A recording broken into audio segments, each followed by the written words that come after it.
дар вилояти хатлон ба соҳаи маориф диққати ҷиддӣ равона карда сол то сол шумораи муассисаҳои таълимии муосиру замонавӣ зиёд гардида сатҳи таълиму тарбия рӯ ба болоравӣ дорад.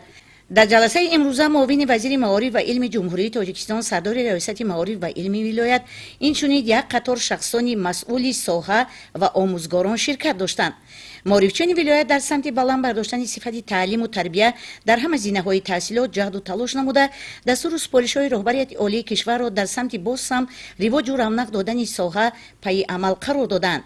дар ҷамъомад атрофи масъалаҳои дастовардҳо дар нимсолаи соли ҷорӣ ва вазифаҳо барои соли хониши нав ибрози андеша карданд.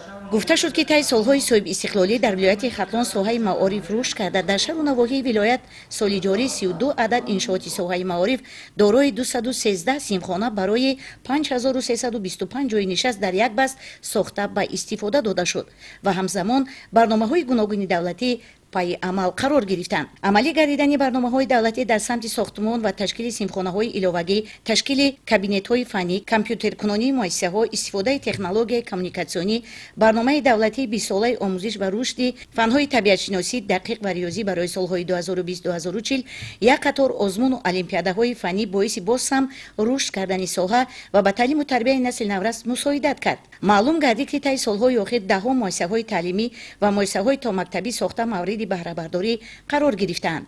барои ба таълиму тарбияи ҳамаҷонибаи насли ояндасози миллат омӯзгорони босаводу мусаллаҳ бо донишҳои замони муосир ҷалб гардиданд. ташкил ва сохтмони садҳо симхонаҳои иловагӣ ба барҳам хӯрдани нарасидани ҷойнишаст мусоидат карда ин иқдом идома дорад.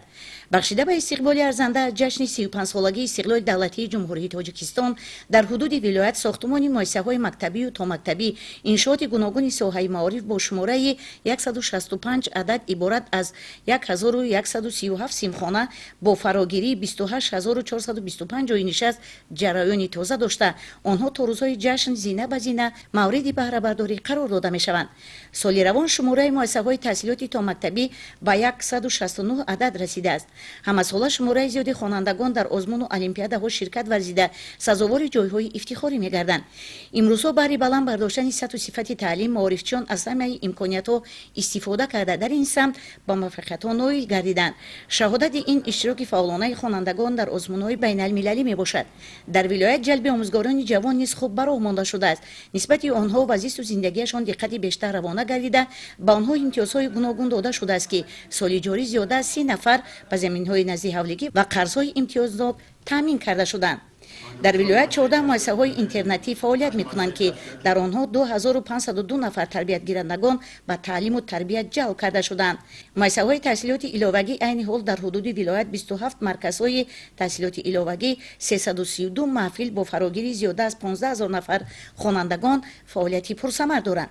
лозим ба ёдоварист ки дар марказҳои дарёфт ва рушди истеъдодҳои шаҳру ноҳияҳои вилоят 213 маҳфилҳои фаннӣ фаъолият мекунанд.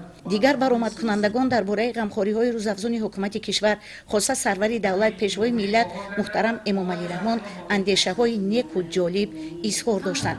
як қатор норасоиҳое ки ҳанӯз ҳам дар кору фаъолияти кормандони соҳа ҷой доранд бартарафшаванда буда итминони комил аст ки маорифчиёни вилоят сатҳи таълиму тарбияро боз ҳам ҷоно карда рисолати ба дӯштдоштаи худро дар назди халқу ватан бо сари баланд ва бо донишҳои кофии замонавӣ адо менамоянд. ҳасанзода гулизор, далери шариф, намозали эргаш, ахбор, ноҳияи кушониён.